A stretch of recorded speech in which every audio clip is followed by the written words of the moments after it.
Okay. I've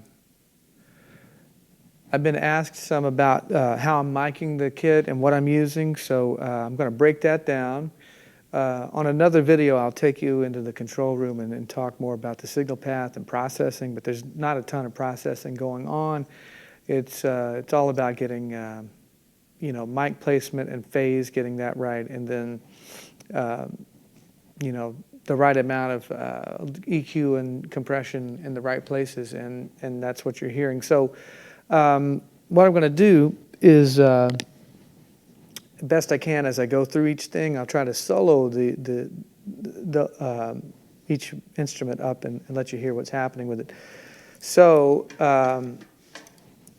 with the bass drum, I have two microphones. They're bussed together. If you know what that means, they're combined, so I can't show you them separately. It's an M88, Beyer M88, and a Yamaha NS10 woofer outside the drum. I'll take you around the kit after this stuff in a minute and show you about placement, what I've got going on there. So here's, I'll play you the bass drum. I'll play a little bit of time for you, then I'll solo the bass drum up, just its mic and Pro Tools, and let you hear what's going on.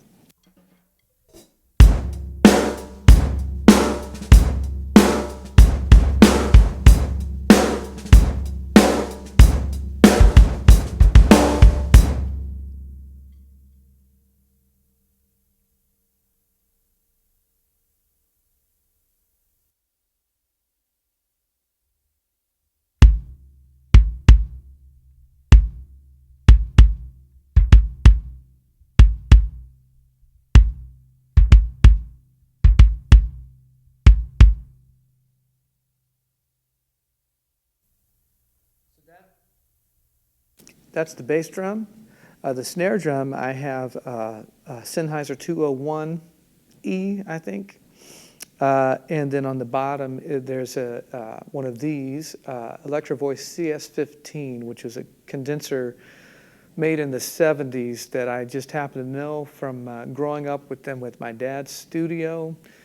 And I just happened to find that they work well for me. I use them on toms,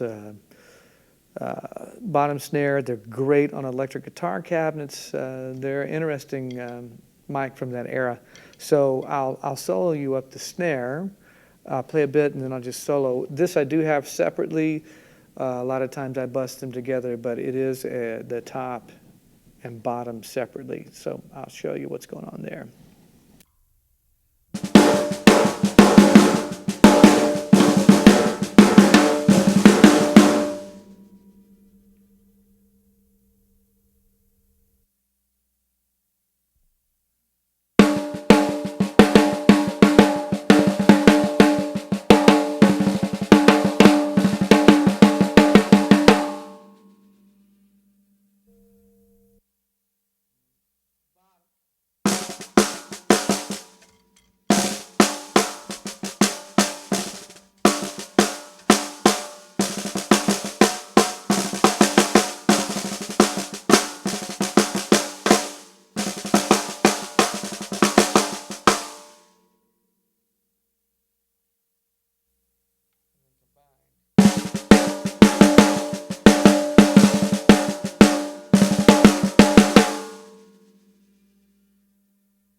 So you can hear that was the top and bottom separate, then together, and then everything back in. I'm going to make one little change to my session here.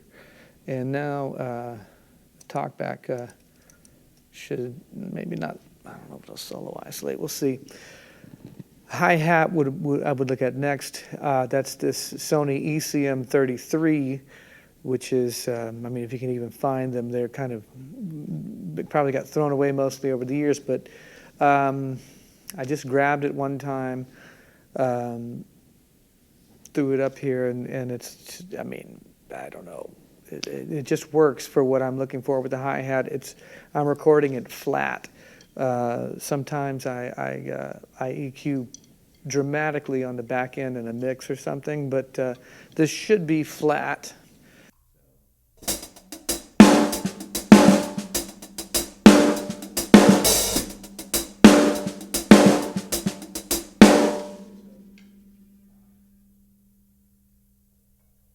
then soloed up, it would be this.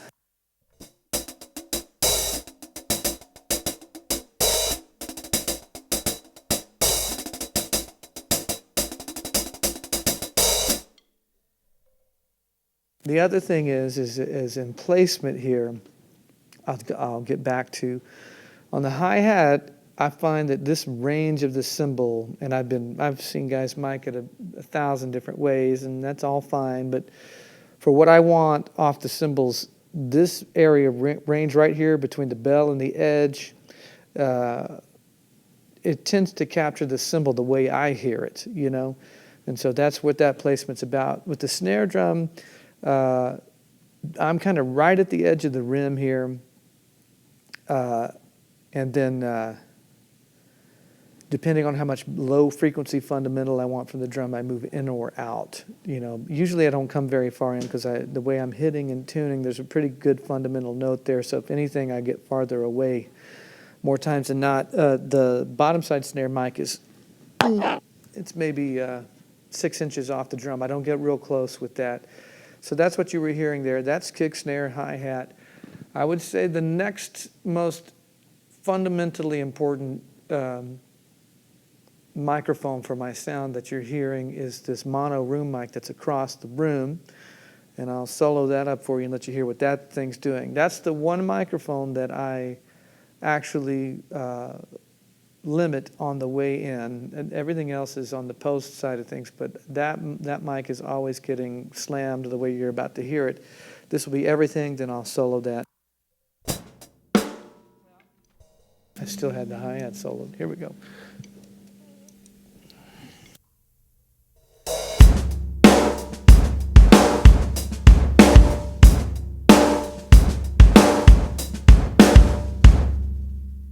And here is that mono room mic.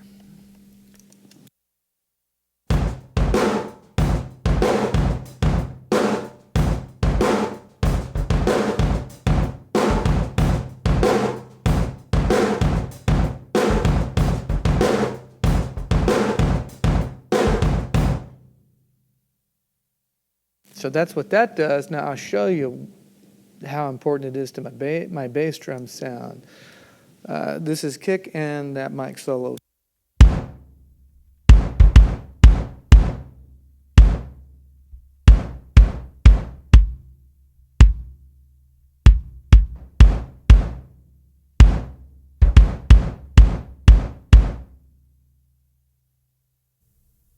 So there's that.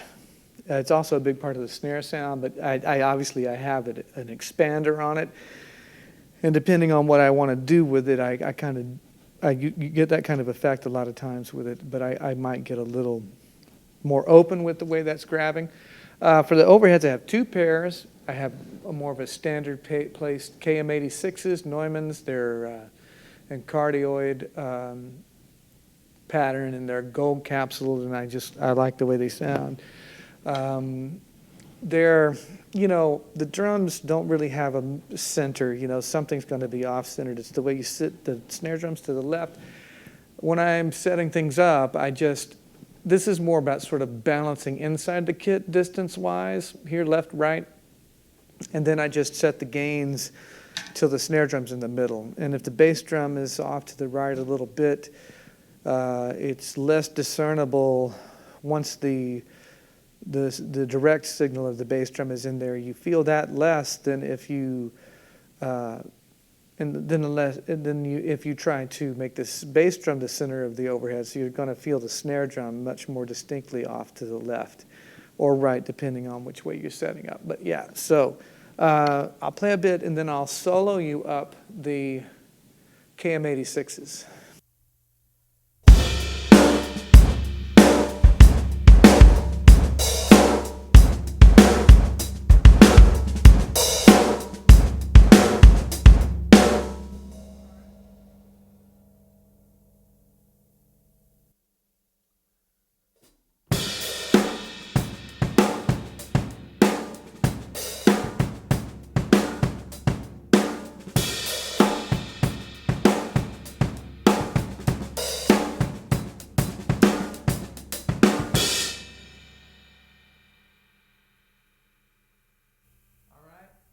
So that's the KM86s.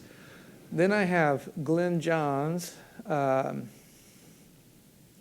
4038s.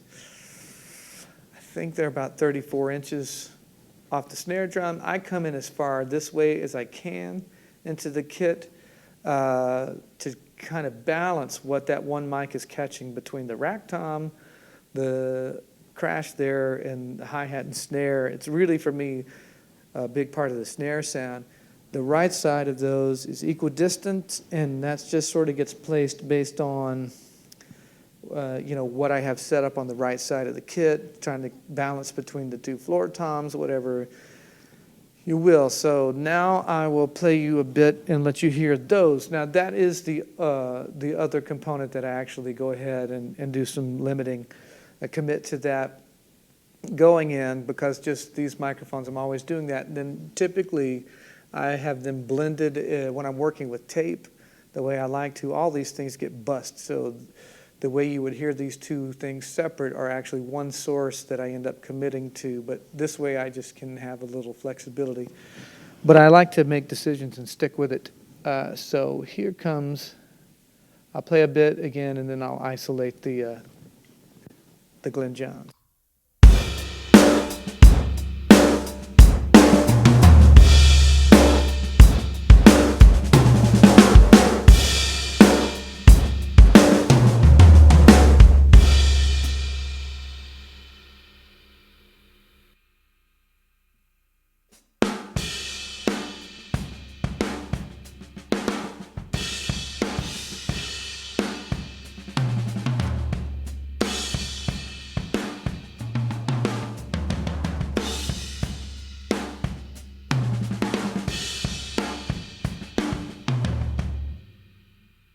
Now both overheads together, which would be more like what I would do bussing to tape or whatever, the calls tend to fill in the fundamental tonality of the other overhead.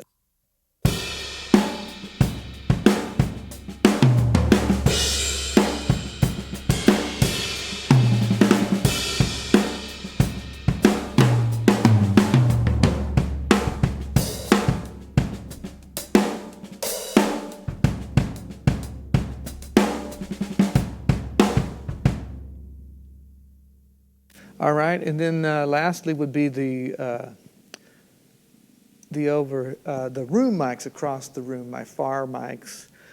They're not getting processed. They're Neumann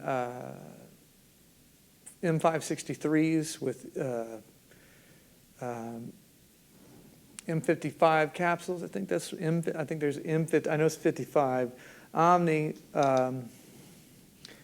And so I'll play a bit and I'll solo that up to you.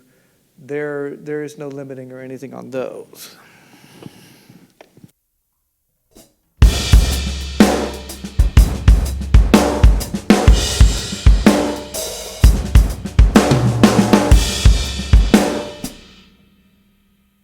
Okay, and now the room's soloed up.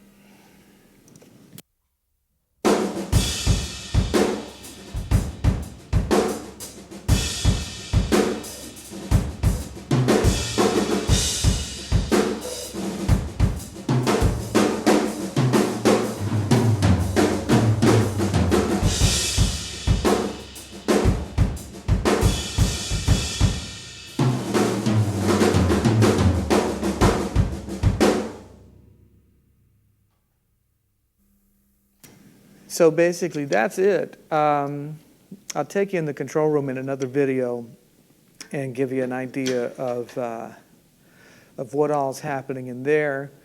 The introduction to this video kind of just shows you what's going on in the full mix, but now there's several little pieces there. Give you an idea of what is being blended together to get that sound that you're hearing. Now I'll get you a little closer with another look with another camera source here. I'll go back through these things. So basically, with the snare drum, this is the 201 here, and it's just kind of, at the edge, right at the rim of the drum. Here's that look at sort of the hi-hat you know. The tom placement, the thing about these is, again, the proximity effect. And unlike some other microphones, the tighter you get with them, the fundamental proximity effect you get gets down into 80 hertz, which is good. For toms, that situation there, there's the Coles and the KM86 on the left side, the right side, you know, here. And then I'm going to walk you around to the front of the kit. You might lose a bit of my talk mic here, but I'll give you a look from the bass drum where that mono mic is and the far rooms.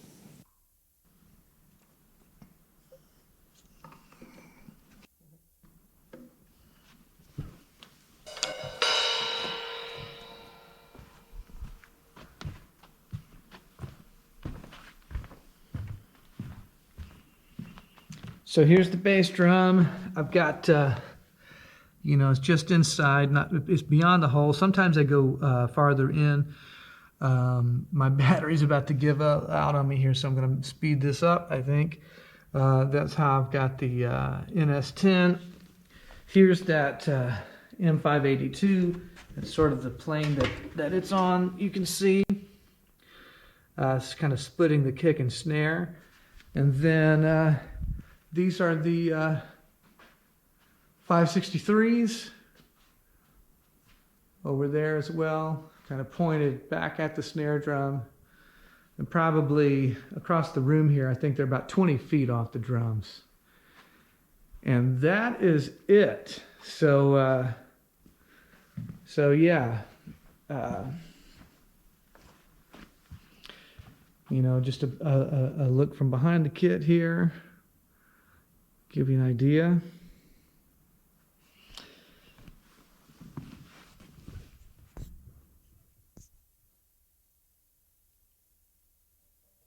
So yeah. So there you go. That's what's going on with the mics. Check out, be on the look for another video about my signal path inside the control room. We'll go through that. And post any questions and comments in there. I'm trying to keep up on these things. We've got a lot going on. Going to be getting back out with Toto in February. Excited to be going to rehearse some new music for next year's tour in January, not far after Christmas. A lot of exciting things coming next year. So if you dig the video, go back to my social media, follow my band, Renegade Roach. It's going to be big things coming there. Check out our stuff. Subscribe here if you haven't yet. Like the video. It helps these things move along. And I'll catch you on the next one. All right.